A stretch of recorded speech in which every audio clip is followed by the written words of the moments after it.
ভোরকে বাসায় পৌঁছে দিতে গিয়ে অপ্রত্যাশিত বিপদে পড়ল নতুন।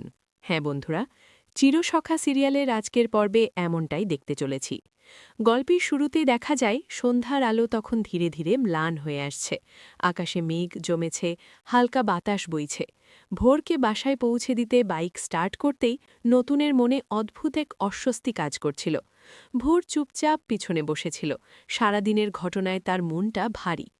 রাস্তা প্রায় ফাঁকা, শুধু মাঝে মধ্যে একটা গাড়ি দ্রুত গতিতে চলে যাচ্ছে। নতুন সাবধানে বাইক চালাচ্ছিল। হঠাৎ সামনের মোড় ঘুরতেই একটি গাড়ির নিয়ন্ত্রণ হারিয়ে বিপরীত দিক থেকে তাদের দিকে এগিয়ে এলো। মুহূর্তের মধ্যে নতুন ব্রেক কষে বাইক একপাশে ঘুরিয়ে নিল।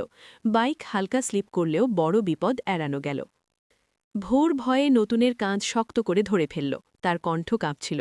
নতুন, আমরা ঠিক আছি তো? নতুন নিজেও কিছুটা কেঁপে উঠেছিল, কিন্তু নিজেকে সামলে নিয়ে বলল, ভয় পেও না, আমি আছি। কিন্তু বিপদ এখানেই শেষ হয়নি। গাড়িটি সামনে গিয়ে থেমে যায়, আর ভেতর থেকে নেমে আসে কয়েকজন উত্তেজিত লোক। তারা উল্টো নতুনকেই দোষ দিতে শুরু করে।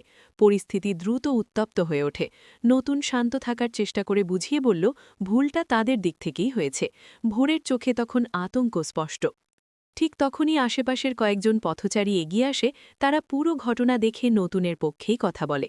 ধীরে ধীরে পরিস্থিতি নিয়ন্ত্রণে আসে। গাড়ির লোকজন শেষ পর্যন্ত চুপ করে সরে যায়। সবকিছু শান্ত হলে নতুন গভীর শ্বাস নিল। ভোরের দিকে তাকিয়ে নরম গলায় বলল, আর একটু হলেই বড় বিপদ হয়ে যেত। ভোর চোখের জল মুছে বলল, তুমি না থাকলে আজ কি হতো জানি না। নতুন আবার বাইক স্টার্ট করল। এবার আরও সাবধানে পথ চলা। কিছুক্ষণ পর ভোরকে তার বাসার সামনে নামিয়ে দিল।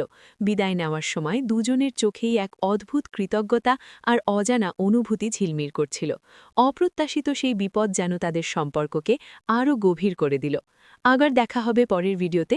এতক্ষণ ভালো থাকুন, আর ভিডিওটি দেখে ভালো লাগলে অবশ্যই চ্যানেলটি সাবস্ক্রাইব করতে ভুলবেন না।